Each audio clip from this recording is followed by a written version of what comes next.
Bonjour à toutes et à tous. Bienvenue à cette soirée débat Forum Veritas, organisée par les groupes bibliques universitaires de Paris. Les groupes bibliques universitaires sont une association culturelle qui réunit des étudiants pour réfléchir autour de la Bible et de son enseignement. Elle est ouverte à tout étudiant désireux de discuter de la Bible, qu'il soit chrétien ou non. Et les Forums Veritas sont des rencontres qui visent à mettre en dialogue la pensée chrétienne avec d'autres visions du monde. Je me présente, je m'appelle Anna Mouot, je suis étudiante à Sciences Po Paris et à la Sorbonne en philosophie. Bonjour à tous, je suis Alexandra Cuyot, je suis doctorante en civilisation britannique à la Sorbonne. Et donc ce soir, nous avons un thème très intéressant avec deux intervenants qui vont nous partager leurs réflexions sur la question. Le thème de ce soir est le mystère de la foi. Que signifie avoir la foi? Est-ce un don? Est-ce une illusion? Nos deux intervenants ici présents sont Éric Emmanuel Schmitt et Thomas Odape. Et je vais présenter notre premier orateur qui est Thomas Odape. Bonjour et bienvenue. Donc, Thomas Odape est pasteur, il est également youtubeur avec la chaîne Thomas le Pasteur et il est également aumônier des prisons. Il a étudié à l'Institut biblique de Nogent et actuellement il prépare un master en théologie à la faculté Jean Calvin d'Aix-en-Provence. Notre deuxième intervenant est Éric Emmanuel Schmitt. Bonjour et bienvenue. Éric Emmanuel Schmitt est normalien, agrégé de philosophie, docteur. Il s'est d'abord fait connaître au théâtre avec La Nuit de Valognes en 1991. Il est également l'auteur de La Nuit de Feu et Le Défi de Jérusalem. Éric Emmanuel Schmitt est l'un des auteurs francophones les plus lus et les plus représentés dans le monde. Depuis 2012, il est également membre de l'Académie royale de langue et de littérature française de Belgique. Merci d'être avec nous ce soir. Sans plus attendre, je vais donner la parole à Thomas Odape pour la première intervention sur le thème de la soirée. Que signifie avoir la foi? Bonsoir. Tout d'abord, je tiens à exprimer ma grande joie d'être ici ce soir avec vous et avec vous, Monsieur Schmitt. C'est un grand honneur de pouvoir discuter avec vous. Je suis un grand fan. J'ai presque lu tous vos ouvrages. J'ai compté 48 que j'ai lus jusqu'à présent. Et je dois avouer que vous avez provoqué en moi émerveillement, sourire, mais aussi larmes. Il y a beaucoup de... J'ai encore lu dernièrement Kiki van Beethoven et ça m'a arraché quelques larmes. Vous écrivez concernant l'optimiste Beethoven, il demeure vigilant, il guette la grâce, il discerne la complexité, il débusque la grandeur. Eh bien, ces mots vous caractérisent aussi, Monsieur Schmitt. Le thème qui nous intéresse ce soir, c'est que signifie avoir la foi? Est-ce un don, une illusion? Et donc, pour répondre à cette question, j'aimerais d'abord écarter deux fausses conceptions de la foi.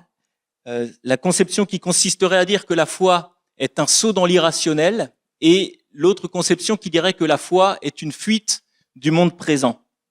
Nous sommes en fait confrontés à un problème de définition. Aujourd'hui, le mot foi ou le mot croyance est presque synonyme d'accepter quelque chose que l'on sait être faux. Ou alors, le mot foi est utilisé dans un sens très approximatif pour désigner quelque chose d'extrêmement improbable. Par exemple, notre équipe de foot est en mauvaise position et va affronter la meilleure équipe du moment, et puis on dit « on garde la foi, elle va gagner ». Mais en fait, ces chances de succès sont vraiment très peu probables. Et donc parfois, ce mot foi est utilisé aujourd'hui dans un sens très différent du sens biblique de la foi.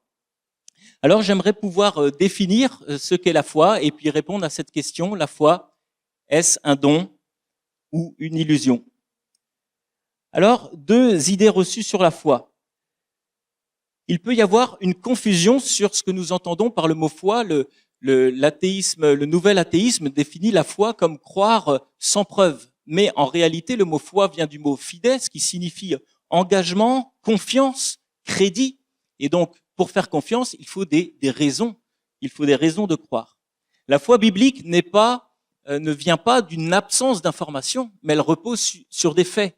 À la fin de son évangile, l'apôtre Jean écrit « Ces choses ont été écrites afin que vous croyiez que Jésus est le Christ, le Fils de Dieu, et qu'en croyant, vous ayez la vie en son nom.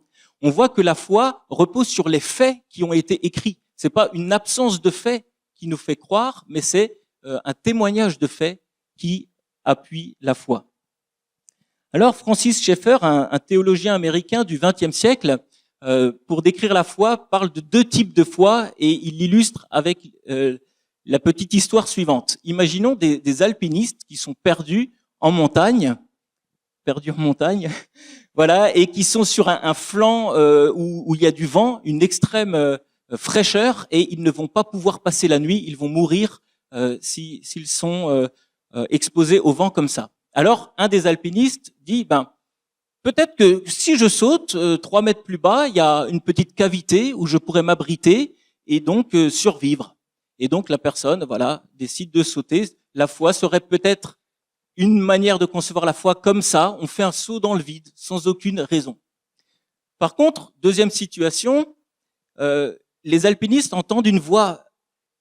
Je peux vous voir, vous ne me voyez pas, mais je peux vous voir, je sais exactement où vous êtes. Faites-moi confiance, je connais très bien cette montagne, je suis guide de haute montagne depuis 30 ans, je la connais comme ma poche. Sachez que si vous vous laissez glisser 3 mètres plus bas, il y a une petite cavité, vous pourrez vous abriter et demain matin, je viendrai vous chercher. Alors, si j'étais un de ces alpinistes, je sauterais pas tout de suite, je poserais d'abord des questions. Comment on peut vous faire confiance? Peut-être pouvez-vous nous indiquer par quel chemin nous sommes arrivés jusqu'ici, afin d'être sûr que vous voyez notre position. Et une fois que j'aurai finalement posé plusieurs questions et eu assez de réponses satisfaisantes, j'accepterai de me laisser glisser jusqu'à cette cavité. Donc la foi n'est pas un saut dans le vide, c'est plutôt un pas de confiance. La confiance est là dans les 2 cas, mais elle est appuyée. Alors, pour faire ce pas de confiance, il ne s'agit pas d'avoir réponse à toutes les questions possibles, mais avoir des réponses à suffisamment de questions. Et alors, les questions, les raisons de faire confiance, certains demanderaient des preuves, et peut-être des preuves de type mathématique. Mais si nous voulons des preuves de type mathématique, il faut rester dans le domaine des mathématiques. Or, la foi est d'un autre ordre, c'est plutôt de l'ordre de la relation. Par exemple, si vous me demandez est-ce que ma femme m'aime, je dirais oui. Je n'ai aucune preuve au sens mathématique, mais j'ai des éléments de croire, et ces éléments sont assez forts pour que je puisse investir ma vie entière dans cette relation. Alors, vous exprimez l'idée dans le défi de Jérusalem que la foi dépasse la raison, mais ne la contradit pas. Et c'est aussi une pensée qu'avait développée Blaise Pascal. Il écrit ceci: la foi dit bien ce que les sens ne disent pas, mais non pas le contraire de ce qu'ils voient. Elle est au-dessus et non pas contre. Et donc, dans le défi de Jérusalem, vous écrivez la raison scrupuleuse doit traquer ses limites. En même temps qu'elle exploite ses possibilités, elle mesure ses impossibilités. Lorsqu'elle décèle une frontière, elle va au-devant d'elle, l'explore au lieu de la fuir. En travaillant des milliers d'heures sur le christianisme, ce fut philosophiquement que je transgressais la philosophie, rationnellement que je me risquais à l'irrationnel. La logique me poussait à dépasser la logique. Loin de trahir ou de me fourvoyer, j'avançais. Voilà, je vous cite. Oui, la foi demande un pas de confiance, mais ce n'est pas non plus un saut dans l'irraisonnable. Donc, si peut-être ça vous intéresse par la suite, on pourra discuter dans le temps d'échange pourquoi je pense que la révélation biblique est aussi ce guide. Mais je continue avec ce deuxième élément que j'aimerais un peu contredire, le fait que la foi serait une fuite du monde présent. C'est une idée assez répandue qui fait que, puisque le croyant espère dans un monde meilleur, il fuirait ce monde présent. Mais en réalité, affirmer cela, c'est mal connaître la foi biblique. La foi biblique n'est pas une fuite du monde présent. Au contraire, elle apporte une dimension supplémentaire au monde présent.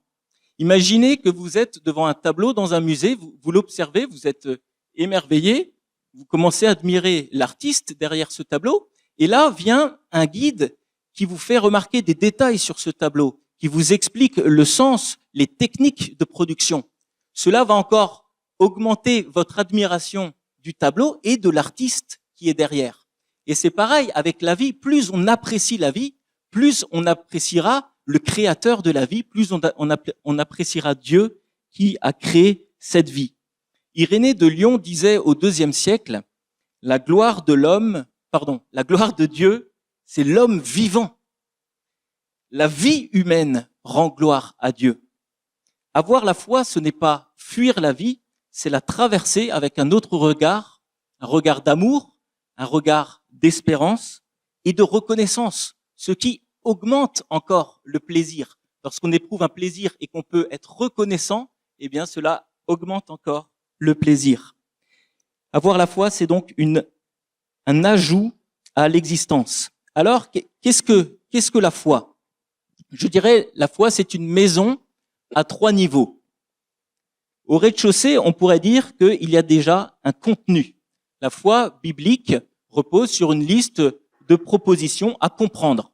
Par exemple, Dieu existe et il a créé l'humanité pour vivre en harmonie avec lui et les uns avec les autres. L'humanité a tourné le dos à Dieu, a voulu être son propre chef et cela a engendré beaucoup de dérèglements.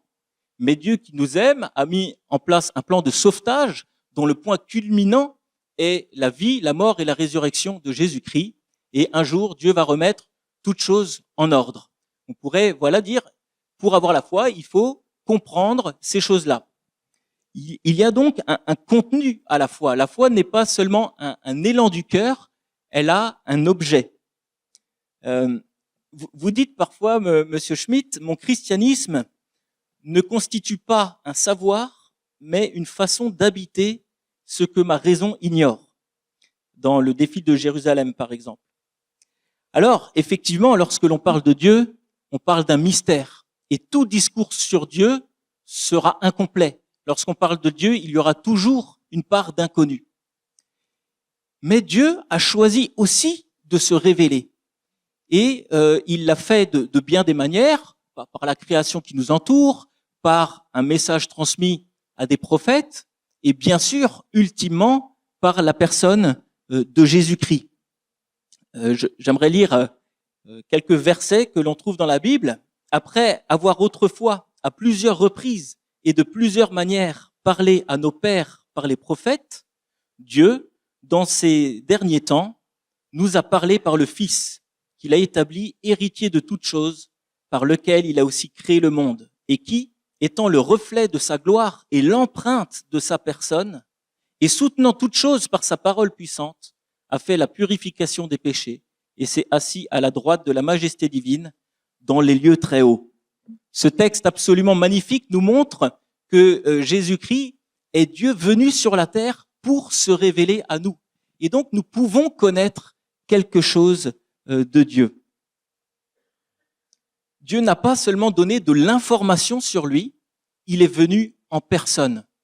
Et cela est quelque chose d'extraordinaire et ça peut répondre à beaucoup de questions, notamment la fameuse question « Comment croire en un Dieu d'amour lorsqu'il y a de la souffrance dans le monde ?» Eh bien, Dieu est venu nous rejoindre dans ce monde de souffrance. Et il y a un beau passage dans Oscar et la Dame Rose qui illustre cette pensée-là. Donc Dieu se laisse connaître, se fait connaître et il vient en la personne de Christ. C'est un mystère, mais des gens ont touché ce mystère, ont côtoyé ce mystère, ont mangé avec ce mystère et finalement ont fait un rapport, un écrit de ce qu'ils avaient compris de Jésus. Et croire quelque part, avoir la foi, c'est accepter aussi ce témoignage des apôtres qui ont vécu avec Jésus. Cela me fait penser à ce que vous écrivez à la toute fin de l'Évangile selon Pilate, où Ponce Pilate dit à sa femme « Je ne serai donc jamais chrétien, Claudia, car je n'ai rien vu, j'ai tout raté, je suis arrivé trop tard. Si je voulais croire, je devrais d'abord croire le témoignage des autres. » Et son épouse répond « Alors peut-être est-ce toi le premier chrétien. Avoir la foi, ou du moins la foi chrétienne, c'est croire ce témoignage.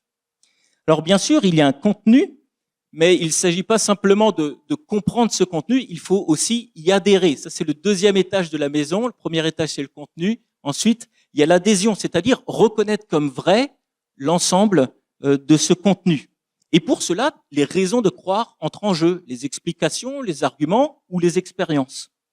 Mais la foi va plus loin que ça. Blaise Pascal écrivait qu'il y a loin de la connaissance de Dieu à l'aimer. Approuver les faits ne suffit pas, il faut aller plus loin. Et le troisième étage, c'est donc la confiance. La foi engage tout notre être. C'est un mouvement de notre cœur qui nous engage, et pas seulement notre cœur, mais ça va se traduire par action, par des actions. La foi, c'est faire nôtre toutes ces promesses. C'est pas seulement les croire, c'est-à-dire les connaître et penser qu'elles sont vraies, mais c'est aussi se les faire siennes, se les approprier et les mettre en pratique. La foi, quelque part, nous relie au Christ et fait que ses mérites sont mis à notre compte et que nos démérites sont mis sur son compte. C'est pour ça qu'il meurt pour le pardon de nos péchés, c'est-à-dire tout ce que l'on pense, tout ce que l'on dit et l'attitude de cœur qui n'est pas dans la volonté de Dieu. La foi, c'est décider de dépendre de Jésus pour retrouver une relation vivante avec Dieu. Et alors, j'aimerais dire que la foi a une sœur jumelle, la repentance. La Bible présente souvent le duo foi et repentance. Par exemple, Jésus lui-même, au début de sa prédication, de sa communication publique, dit « Repentez-vous et croyez à la bonne nouvelle ». L'apôtre Paul dira aussi qu'il a passé son temps à annoncer aux Juifs et aux Grecs la repentance envers Dieu et la foi en notre Seigneur Jésus-Christ. Et il y a plusieurs versets comme cela qui montrent qu'en fait, ce sont deux sœurs jumelles qui vont en tandem. Alors la repentance, qu'est-ce que c'est ? C'est déjà reconnaître qu'on a un problème avec Dieu, on préfère être notre propre Dieu et on le laisse bien souvent pas être le maître de notre vie. C'est reconnaître, c'est demander pardon, mais c'est aussi s'engager dans un processus de se tourner vers Dieu et d'abandonner ses pratiques contre sa volonté. Alors nous comprenons bien que la foi et la repentance vont de pair. Si nous nous détournons de notre manière de vivre sans Dieu, c'est parce que nous voulons nous tourner par la foi vers Dieu. Et lorsque nous nous tournons par la foi vers Dieu, nous nous détournons aussi de notre manière de vivre sans lui. Alors, la foi est-elle un don ? Vous écrivez, en présence d'un grand mystère surgit un deuxième mystère, l'adhésion au premier. Comment expliquer la foi ? Est-elle un don ? Alors oui, la foi est un don. Un passage de la Bible, Philippiens chapitre 1, verset 29, je vous lis, « Car en ce qui concerne le Christ, Dieu vous a accordé la grâce, non seulement de croire en lui, mais encore de souffrir pour lui. » Nous voyons que c'est une grâce de croire, c'est un don que Dieu donne. Mais en ayant dit cela, on n'a pas épuisé tout l'enseignement biblique sur ce qu'est la foi. La foi, c'est aussi une responsabilité. La foi est aussi un choix personnel. Plusieurs versets nous engagent, nous invitent à faire preuve de foi. Et donc, c'est de notre responsabilité de répondre. Il y a par exemple ce verset que j'ai déjà lu, « Repentez-vous et croyez à la bonne nouvelle ». C'est un impératif où Jésus qui dit « Venez à moi, vous tous qui êtes accablés sous le poids d'un lourd fardeau, et je vous donnerai le repos ». Ou encore cette magnifique invitation du prophète Ésaïe, « Tournez-vous donc vers l'Éternel tant qu'on peut le trouver. Adressez-vous à lui tant qu'il est proche. Que le coupable abandonne sa voie et l'homme malfaisant ses mauvaises pensées, et qu'il revienne à l'Éternel qui aura compassion de lui, à notre Dieu qui lui accordera un pardon généreux. » Ces versets nous montrent clairement la responsabilité humaine de répondre à cette invitation. Alors la foi est à la fois un don et une responsabilité humaine. Et vous voyez que là, il y a une certaine tension. Peut-être on pourra revenir sur cette tension dans les échanges. En tout cas, j'aimerais conclure en disant que avoir la foi, ce n'est pas donc un saut dans l'irrationnel, ce n'est pas non plus une fuite du monde présent, mais c'est au contraire vivre la réalité présente avec une dimension supplémentaire. La foi, c'est donc, elle repose sur un contenu objectif auquel il s'agit d'adhérer, mais pour que ça devienne une relation vivante, il faut que la foi se traduise par une confiance en Dieu. En fait, la foi fait passer du stade d'un observateur intéressé à quelqu'un qui va s'engager dans une relation vivante. La foi est un don de Dieu, mais c'est aussi une responsabilité humaine, et peut-être que ce soir, c'est l'occasion de saisir cette responsabilité. Merci beaucoup. Je vais donc maintenant donner la parole à Eric Emmanuel Schmitt pour son intervention. Alors, je vais prendre une perspective qui va rejoindre ce que vous dites, mais justement une autre perspective pour cerner tous ces concepts. Je vais partir de mon propre chemin vers la foi, parce que je ne suis pas né avec la foi. Je suis toujours étonné, émerveillé, envieux en face de gens qui sont arrivés sur terre avec la foi. Moi, pas du tout. J'ai été gâté après, mais pas au départ. Et donc moi, je suis né athée, dans une famille athée. J'ai reçu une instruction athée. J'ai fait des études qui permettaient presque de solidifier cet athéisme, puisque l'agrégation de philosophie, et j'ai fait mon doctorat de philosophie sur un grand philosophe athée, Diderot. Voilà. Donc, j'étais quelqu'un installé, je dirais, dans l'athéisme. Installé, ça ne veut pas dire que c'est confortable, l'athéisme, mais voilà, la façon dont je pensais le monde était athée.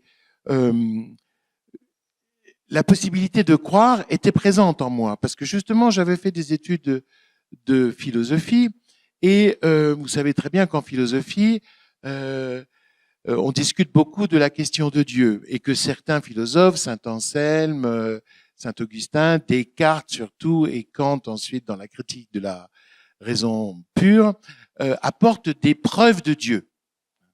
Donc forcément, je m'étais précipité sur les preuves de Dieu, et en fait, qu'est-ce que j'avais découvert? Comme chacun de nous, que c'était des arguments en faveur de Dieu, mais ce n'était pas des preuves de Dieu. C'est-à-dire, c'était des arguments qui faisaient pencher la balance pour dire il y a sans doute un Dieu dans ce monde, et que ces arguments étaient censés être plus nombreux et plus forts que les arguments qui pouvaient dire l'inverse. Finalement, je me suis donc rendu compte qu'en philosophie, la question de Dieu était indécidable, et que la philosophie nous mène aux portes de la croyance ou de l'incroyance, et qu'après, c'est un choix. Car en nous, tout n'est pas raison. Notre intellect n'est qu'une partie de notre esprit, et voilà ce que peut dire l'intellect. Dieu n'est pas l'objet d'une connaissance scientifique. On ne trouve pas Dieu à l'issue d'un raisonnement philosophique, on ne trouve pas Dieu à l'issue d'un raisonnement mathématique, on ne trouve pas Dieu non plus derrière la lunette d'un microscope ou d'un télescope. Dieu n'est pas un objet de science. Il n'est pas présent là. Mais il n'y a pas de preuve de Dieu comme il n'y a pas de preuve de l'inexistence de Dieu. Mais l'absence de preuve n'est pas une preuve de l'absence. C'est-à-dire que ce n'est pas parce qu'on ne trouve pas Dieu dans le champ de sa raison que Dieu n'existe pas. Donc la philosophie m'avait mis dans cette position, à savoir, j'étais sur le seuil de croire et de ne pas croire, parce que je me rendais compte que la question de Dieu était tout à fait pensable, possible et envisageable. Et alors, chez moi, la foi est arrivée, rien n'arrive par hasard, bien sûr, mais elle est arrivée dans le désert. J'étais dans le désert du Sahara, je l'ai raconté dans La Nuit de Feu. J'avais écrit un film sur Charles de Foucault, un missionnaire et ermite du début du XXe siècle. Et je faisais le voyage de ce missionnaire depuis Tamanrasset jusqu'au haut plateau de la Sécrème, donc dans cette partie montagneuse du désert, du Sahara. Et puis, je l'ai raconté, je me suis perdu. Je me perds absolument partout, hein, donc dans le désert aussi. Moi, après 2 virages, je suis perdu. Ça m'a pas été donné non plus, le sens de l'orientation. Et donc, je me suis perdu dans le désert et c'était grave parce que je n'avais j'avais une gourde qui était finie. Voilà, j'étais habillé pour la journée, pas pour la nuit. On était en février, la journée était très chaude. J'avais un t-shirt, un short. La nuit était très très froide. Ouais, je me suis retrouvé perdu au milieu des montagnes du Hogar. Et je me suis dit que j'allais passer la nuit la plus horrible de ma vie et sans doute une des dernières. Parce que c'est un peu comme vous savez sur les chaînes d'information continue où il y a des bandeaux qui passent. Moi, j'avais un bandeau dans le cerveau qui disait on met 3 jours à mourir de soif. On met 3 jours à mourir de soif. Donc, je savais que j'avais 3 jours. Ça allait être long pour mourir, un peu court pour vivre. Mais donc, dans cet état-là, je m'attendais à éprouver une grande angoisse et j'ai reçu exactement l'inverse de l'angoisse. J'ai vécu une nuit sous les étoiles qui était une nuit mystique, une nuit de feu, comme disait Pascal, qui lui-même était un incroyant, qui avait reçu la croyance pendant une nuit, qu'il avait appelée la nuit de feu. Et donc, je vis cette expérience extraordinaire. Et je précise que cette expérience, elle était spirituelle. À ce moment-là, elle n'était pas religieuse, au sens où n'ayant aucun cadre religieux, je ne l'ai pas déposée dans le cadre d'une religion préexistante. Eussé-je j'étais musulman, je l'aurais déposé dans le cadre musulman. Eussé-je j'étais chrétien, je l'aurais déposé dedans, etc. Ou juif. Non. Venant de nulle part, je dirais que cette expérience était une pure expérience du Dieu, de l'absolu, de l'infini. Et pour moi, à ce moment-là, avec évidence, en tout cas dans les heures qui suivent, du Dieu dont parlent toutes les religions. Elles en parlent différemment, etc., mais elles parlent de cela. Et donc, je suis. Bon, je vous rassure, on m'a retrouvé. C'est pas moi qui ai retrouvé mon chemin, on m'a retrouvé au bout de 32 heures. Et évidemment, je ne pouvais pas dire au groupe qui s'était inquiété pour moi que j'avais vécu la plus belle nuit de ma vie, parce que donc ça a d'abord été un secret. Et puis j'avais pas de mots pour dire ces choses-là. Mon vocabulaire était celui d'un philosophe athée.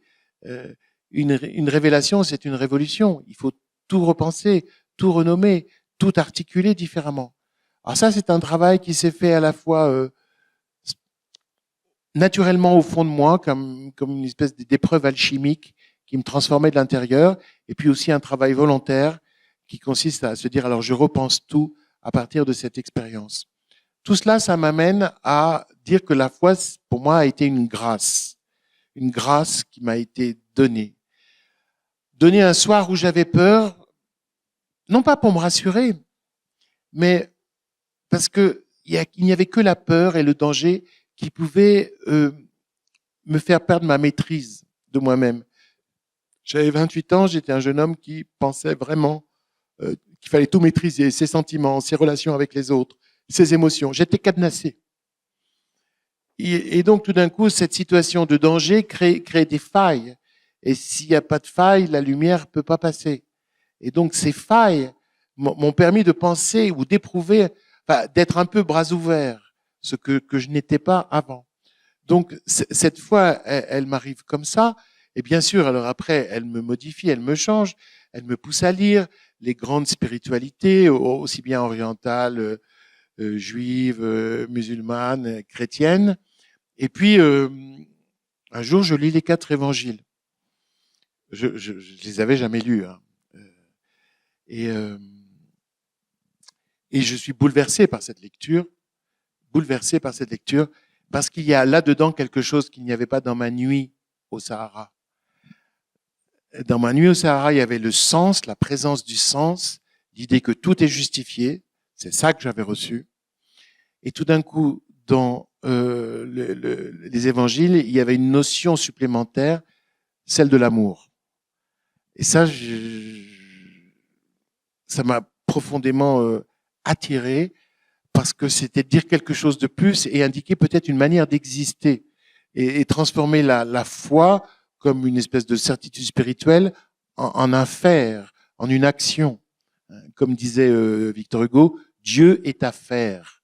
Il voulait pas dire qu'il est à fabriquer et à inventer, mais à faire, à activer par son comportement, par sa façon d'être. Et donc, à ce moment-là, je deviens, je dirais, un chrétien intellectuel. Par la fréquentation des évangiles, la réflexion, et puis je lis autant de textes antichrétiens que chrétiens. Un jour, j'écris justement un roman, l'Évangile selon Pilate, où je raconte cette histoire très connue du point de vue de deux points de vue nouveaux. D'abord, dans le prologue, Jésus lui-même, qui au jardin des Oliviers se dit « Comment est-ce que je suis arrivé là ?» Ce Jésus qui s'est tué pendant 30 ans, qu'est-ce qui s'est passé pour qu'il prenne la parole et qu'il aille au-devant de tout et qu'il aille aussi au-devant de sa mort parce qu'il sait que ça doit s'accomplir comme cela. Donc ça, c'est le prologue qui me permet de repasser à travers cette histoire et d'indiquer comment je lis, moi, les évangiles. Et bien après, le gros du livre qui s'appelle, c'est la correspondance de Ponce Pilate, qui lui est un homme d'aujourd'hui, au fond. Un homme pragmatique, moderne, matérialiste. Il a affaire à un problème tout à fait pragmatique, c'est-à-dire qu'on lui dit que le cadavre du magicien de Nazareth est sorti de son tombeau. Enfin, n'y est plus en tout cas. Et donc, il faut trouver le cadavre parce qu'autrement, ça risque de fédérer les énergies anti-romaines et toutes les énergies nationalistes juifs. Et donc, c'est un problème politique pour lui. Et il croit que... Et donc, il va mener l'enquête. Et donc... Dans ce livre, je développe une idée qui me tient à cœur et que vous avez évoquée, Thomas, c'est-à-dire la différence entre l'énigme et le mystère. C'est-à-dire que une énigme, qu'est-ce que c'est? C'est un problème qui a une solution, qui est en attente de sa solution et qui va la trouver. Un mystère, c'est un problème qui n'a pas de solution. Et donc qui nous donne à réfléchir, à penser, à ressentir et peut-être à espérer. Donc il faut...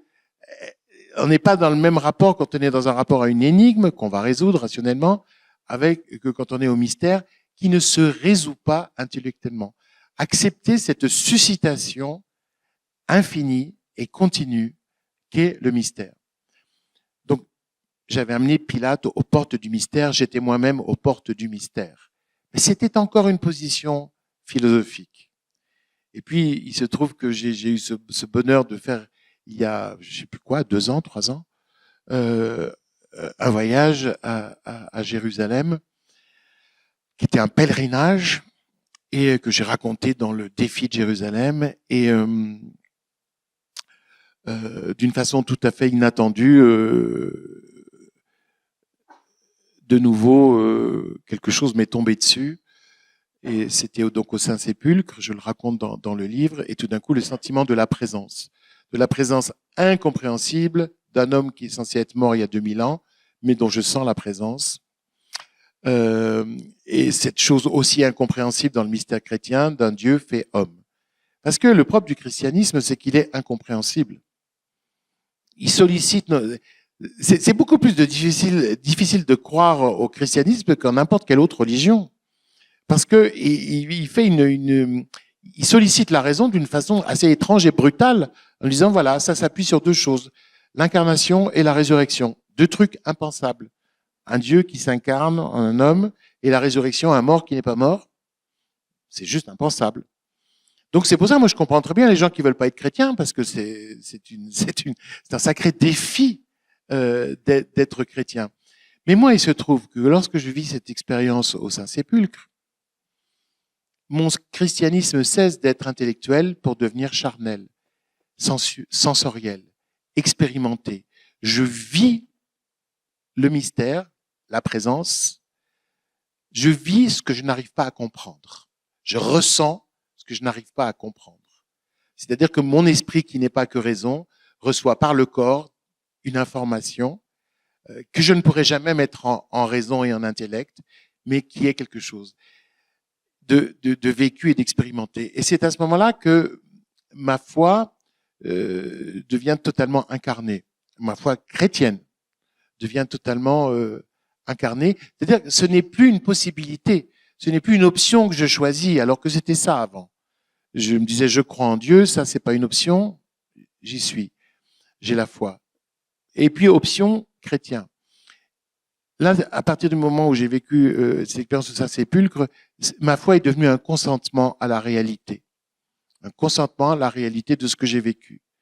Et donc, je ne peux plus me refuser à cette foi. Et donc, croire, c'est consentir à ce moment-là. Et consentir à la réalité. Donc, j'ai eu le bonheur bien que je n'ai pas reçu la foi au départ, d'être assez bien aiguillé 2 fois dans mon existence sur mon chemin de vie. Alors, pour finir, moi, je dirais que ce qui me paraît très important, c'est de définir la foi et de dire que croire, ce n'est pas savoir. Notre monde souffre de confondre souvent croire et savoir. Depuis que je crois, je ne sais rien de plus. Je ne sais rien de plus. Je vis différemment, mon cœur bat différemment, j'agis différemment, mais je ne sais d'un savoir intellectuel ou scientifique rien de plus. Donc, croire se confond pas avec savoir. C'est pour ça que par exemple, je m'amuse souvent à dire que il y a 3 sortes il y a 3 sortes de positions dans l'existence par rapport à la foi. À la question est-ce que Dieu existe? Moi, je réponds je ne sais pas, mais je crois que oui. Je ne sais pas, ça veut dire agnosko en grec, hein, agnosko, je ne sais pas. Je ne sais pas parce que ce n'est pas un objet de savoir que je peux transmettre. Le savoir, je peux le transmettre. Vous savez très bien, et on en souffre parfois de ne pas pouvoir transmettre sa foi à ceux qui en auraient besoin, qui en auraient envie, qui la cherchent. Non, on ne peut pas transmettre parce que c'est pas un objet de savoir. Donc, je ne sais pas, mais je crois que oui. Et quand je dis mais je crois que oui, je n'ai aucun doute. Mais aucun. Il m'arrive ma foi est toujours là. Il m'arrive, moi, de m'en éloigner et d'être loin de ma foi, mais il suffit que je me retourne, elle est là. C'est moi qui m'éloigne de ma foi. C'est jamais ma foi qui s'éloigne de moi. C'est moi qui suis pas à la hauteur. Et donc, à ce niveau-là, je n'ai aucun doute. C'est pour ça, tout ce qu'on raconte sur le doute. Non. Je veux dire, dans le domaine de la connaissance, c'est pas du doute. On ne sait pas. OK? Mais dans le domaine du spirituel et de l'esprit, je crois. Voilà. Alors, il y a donc un premier type, une première position dans la vie, c'est l'agnostique croyant. Moi, je suis un agnostique croyant. Il y a la deuxième position. Moi, j'ai souvent échangé avec mon ami, le philosophe André Comte-Sponville. André Comte-Sponville, quand on lui dit est-ce que Dieu existe, il répond je ne sais pas, mais je crois que non. Hein, c'est un agnostique athée. Voilà. Et puis il y a ma mère. Quand on lui demandait est-ce que Dieu existe, elle répond je ne sais pas et je m'en fous. L'agnostique indifférent. Et les 3 sont honnêtes. Les 3 sont honnêtes parce que les 3 disent je ne sais pas. Ça veut dire quoi? Ça veut dire que nous sommes frères en ignorance. Ce que nous avons en commun, c'est les mêmes questions et les mêmes ignorances. Après, nous avons des façons différentes d'habiter l'ignorance. Moi, j'habite l'ignorance avec confiance. J'habite l'ignorance avec la foi. Et sans aucun doute, parce que cette foi m'a été donnée par 2 fois, je suis vraiment un peu sourd, donc elle est là. Et je pense que celui qui dit je ne sais pas mais je crois que non, c'est celui qui n'a pas eu la chance de recevoir ou qui n'était pas disponible à cette réception ou qui a des façons d'interpréter cette réception qui la réduisent à un pur événement matérialiste, psychanalytique, chimique, etc. Moi je sais, on a interprété ma nuit de 36 manières. Je savais comment réduire ma nuit mystique à autre chose qu'une nuit mystique. Je veux dire, j'étais prof de philo, j'étais payé pour ça. Je sais réduire, mais justement c'est irréductible. C'est irréductible. Donc voilà, pour moi c'est très très important que la foi ait l'humilité de savoir qu'elle n'est pas un savoir. De même qu'il est très très important pour moi que le savoir ait l'humilité de savoir qu'il ne sait que ce qu'il sait, mais que plein de choses lui échappent en dehors du savoir. Tout ce qui relève justement qui peut relever de l'adhésion, de la croyance, des valeurs, de la morale, etc., etc. Donc il faut, moi j'appelle à cette double humilité, l'humilité de la foi et l'humilité du savoir, chacun devant se définir exactement. Donc la foi, pour moi, c'est une manière donnée par la grâce d'habiter l'ignorance fondamentale qui est celle de notre position. Et puis cette foi, elle peut être nourrie par le témoignage de ceux qui l'ont reçu, évidemment des évangiles, dans mon cas, etc. Donc voilà, je suis un être qui n'a aucun doute et en même temps qui dit je ne sais pas. Mais parce que c'est pas la même partie de moi qui dit je ne sais pas, ça c'est ma rationalité, et le reste de mon esprit dit je crois.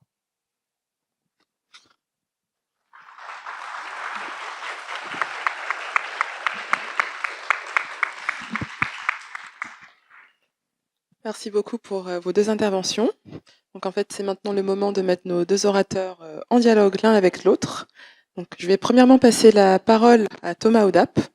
Monsieur Thomas Audap, est-ce que vous aimeriez rebondir sur l'un des éléments qui a été exposé par Éric Emmanuel Schmitt? Oui, merci beaucoup.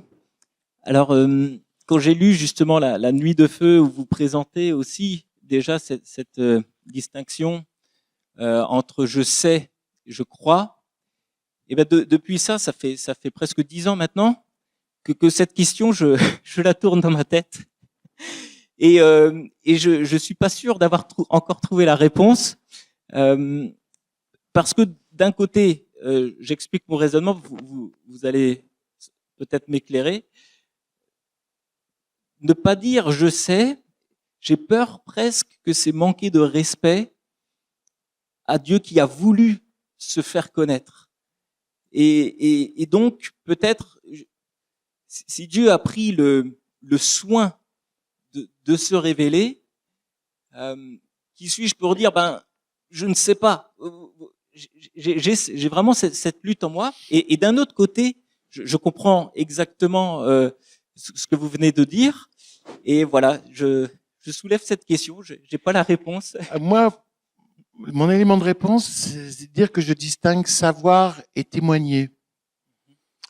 Pour moi, je dois témoigner.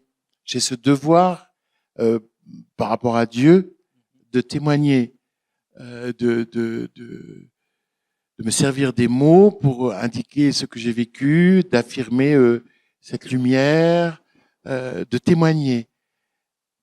Et c'est énorme de témoigner, c'est-à-dire d'être un relais.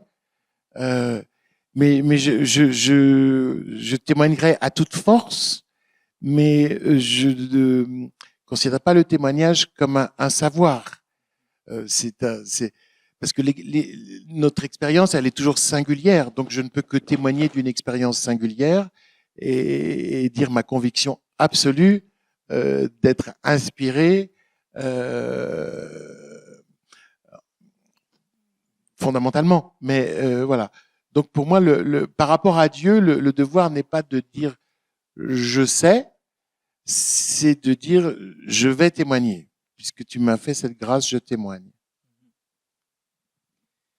Merci beaucoup. Et puis dans ce que vous avez dit juste précédemment, vous dites donc je crois, mais je n'ai aucun doute. Et ouais.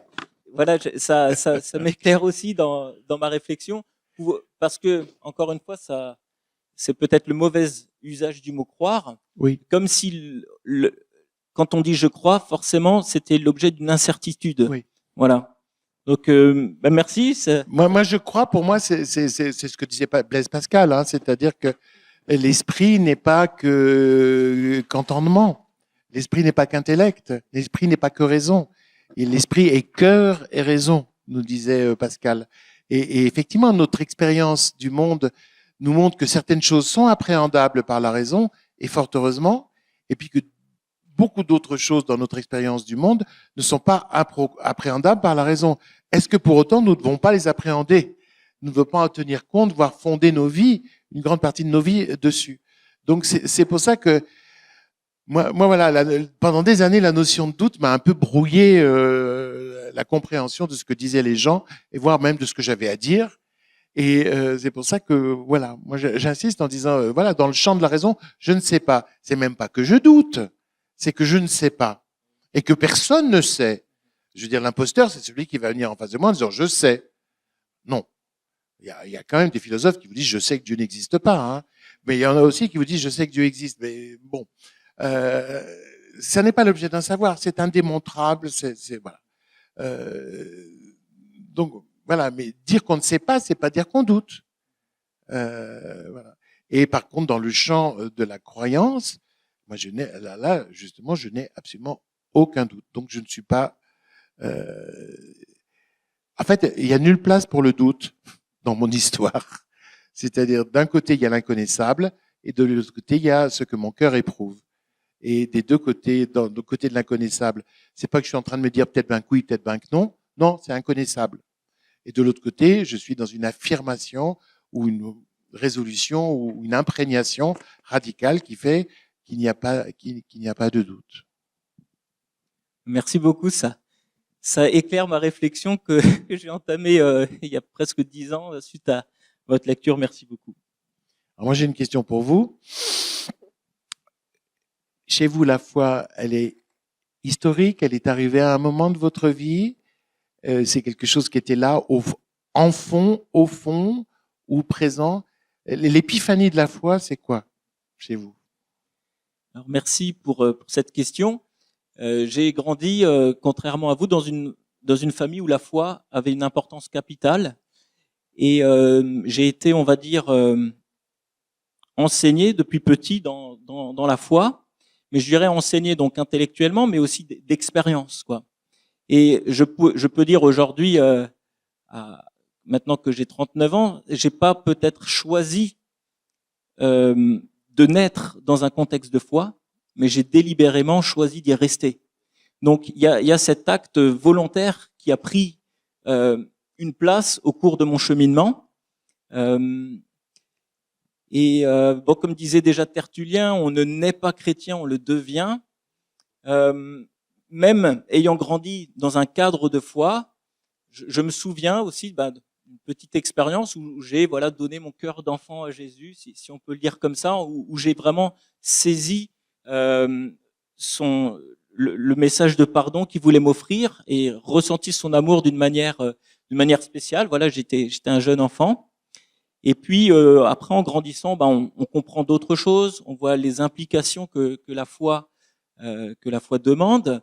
Et voilà, j'ai été en fait porté aussi par cet héritage familial. Mais après, certains peuvent me dire, mais t'es croyant parce que t'es croyant, tes parents sont chrétiens. Mais je dirais que ça double tranchant cet argument, parce que je veux dire, oui, je reste chrétien malgré 39 ans de vie dans la foi.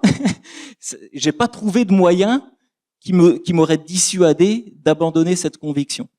Donc voilà, que le Seigneur me fasse encore grâce de continuer longtemps. En tout cas, voilà, j'ai eu ce contact avec la foi assez jeune.